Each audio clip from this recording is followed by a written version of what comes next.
12 বছৰ বয়সত আইতাক খেৰখুটিয়ে শংকৰক গুৰু মহেন্দ্ৰ কন্দলীৰ টোললৈ লৈ গৈছিল।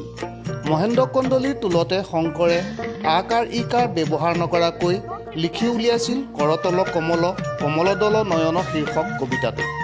উক্ত কবিতাটোতেই গুৰু মহেন্দ্ৰ কন্দলীয়ে শংকৰদেৱৰ পাণ্ডিত্যৰ উমান পাইছিল আৰু পৰৱৰ্তী সময়ত এইজন শংকৰেই জগতগুৰু মহাপুৰুষ শ্ৰীমন্ত শংকৰদেৱ হিচাপে পৰিচিত হয়।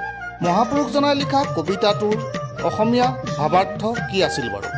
সামাজিক মাধ্যমত উপলব্ধ হোৱা উক্ত কবিতাটিৰ ভাৱাৰ্থ ৰাইজলৈ আগবঢ়ালোঁ।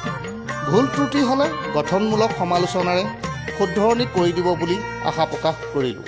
কৰতল কমল হাতৰ তলুৱা পদুমৰ দৰে, কমল দল নয়ন চকু পদুমৰ পাহিৰ দৰে, ভৱদৱ দহন সংসাৰৰ দুখ নাশ কৰোতা, গহন বন শয়ন গভীৰ বনত শয়ন কৰা, নপৰ নপৰ পৰ মাটিত ভৰি নপৰাকৈ শ্ৰেষ্ঠজন, সতৰত গময় সততে গমন কৰে, সভয় মভয় ভয় ভয়ৰ পৰা অভয় দান কৰোতা, মমহৰ সততয় সদায় অহংকাৰ হৰণ কৰা, খৰতৰ বৰশৰ ক্ষিপ্ৰতাৰে শৰ বৰষণ কৰি, শতদশ বদন ৰাৱণ বধ কৰোতা, খগচৰ নগধৰ গৰুৰত উঠাজন আৰু গোবৰ্ধন ধাৰণ কৰাজন, ফণধৰ শয়ন সাপৰ ওপৰত শয়ন কৰাজন, জগদঘ মপহৰ জগতৰ পাপ মোচন কৰা,